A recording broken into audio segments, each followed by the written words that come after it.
Welcome back. Well, the Coronation has been showcasing all things British, and what could be more British than a nice cup of tea? Whether it's with milk or with lemon, the British apparently drink 100 million cups of tea a day, which works out to be 36 billion cups a year. So a great deal of tea will be drunk today at street parties and get-togethers. But how do you make the perfect cup of tea? Diaz Ayub is a tea expert and he joins me now. Huge thanks for coming in, Hello, Diaz. Arlene. Thank you for having me. You're going to tell us about the perfect cup of tea, are you? I am indeed.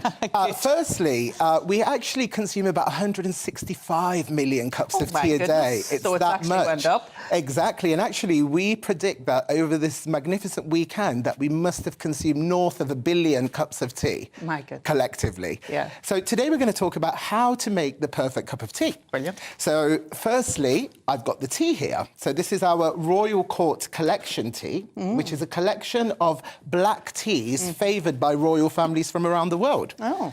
Of course, because we're celebrating the coronation, we're going to start with the British royal favourite, which is our exclusive British breakfast. Now, tea must always be brewed in a fine bone china teapot if you want the ceremony and the experience. So what we're going to do... putting a tea bag in a cup, is that what you're saying, Diaz? I am, Arlie, yes. Sorry to the nation, because I know that is the preferred cuppa that we all turn to. Maybe we'll see more lovely pots like this being Yes, exactly. Now. Well, actually, there's a lot more appreciation now, Arlene, for speciality loose-leaf tea. We actually did a report, and it's demonstrating that 55% of us are leaning more towards herbal, green, speciality teas. So now we're going to add the hot water. So because it's black tea, we're going to do about 3 grams of tea to about 200 ml of water. So that's going to go in. And the first thing we must do is put our timer on. So tea can be very scientific, Arlene. Well, I didn't think it was, but clearly it is. Definitely is. So while this is brewing, actually, we're going to also prepare a green tea for you. Do you like green tea? I don't. I'm not as big a fan of green tea, but I like the herbal teas and the fruit teas. I quite like the fruit teas. Fabulous. So green tea is an increasing trend.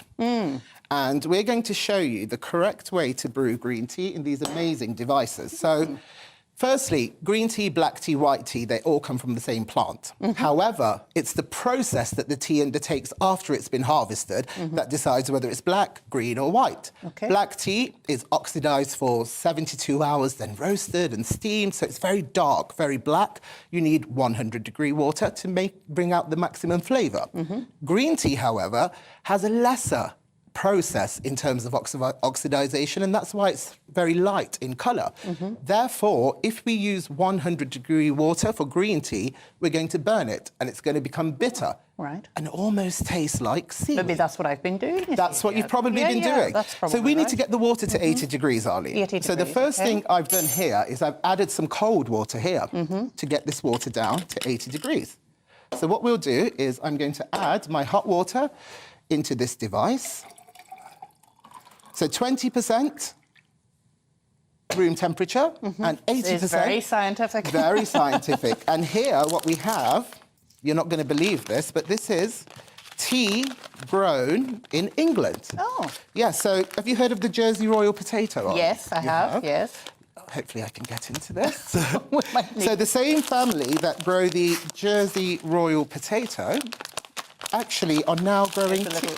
Thank you, Arlene. See this little thing here? Oh, Arlene, there you go. It needs a lady's touch, evidently.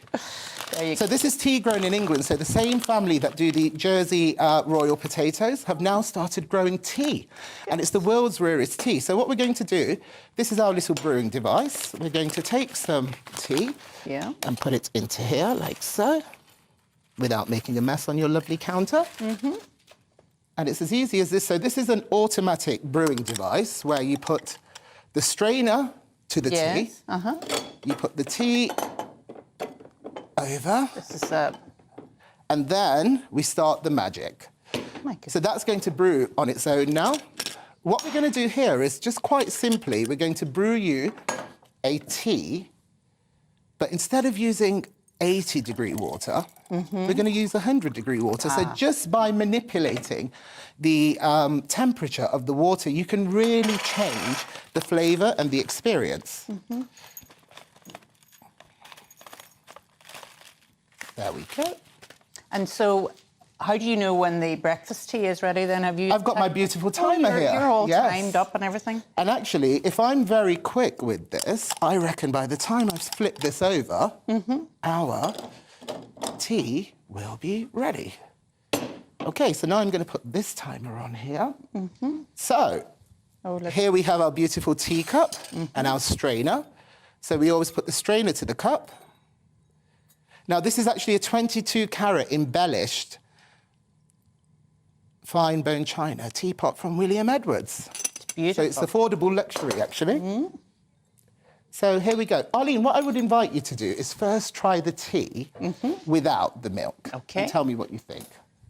Explain.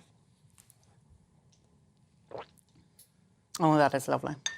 Oh, So a real really English nice. breakfast tea, you don't really need the milk, You don't Arlene. really need You the don't milk. need No, it. no. But for purposes of the show, let's put some milk And to in. show off your lovely jug as well. Yes, our lily teapot. So if you put the cup down, Sorry. There we are. so you just put a little splash in. Now, the etiquette for stirring your tea is not actually stirring.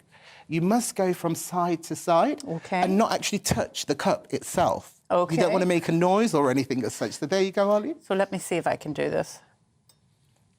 Is that the way to do it? Exactly, I can't hear anything. And that's So how the it wrong should thing be. to do is to stir. Exactly. You shouldn't stir it. OK. OK, Diaz, well, I'm looking forward to having the green tea later on, but I don't think it's going to be ready for me when I'm on air. I'm definitely going to have that later on. But huge thanks to you for coming in and giving us all of the science and the etiquette. Absolute pleasure. Thank you so much. Wonderful, wonderful to have you. Thank Thanks you. to Diaz, and I'm really enjoying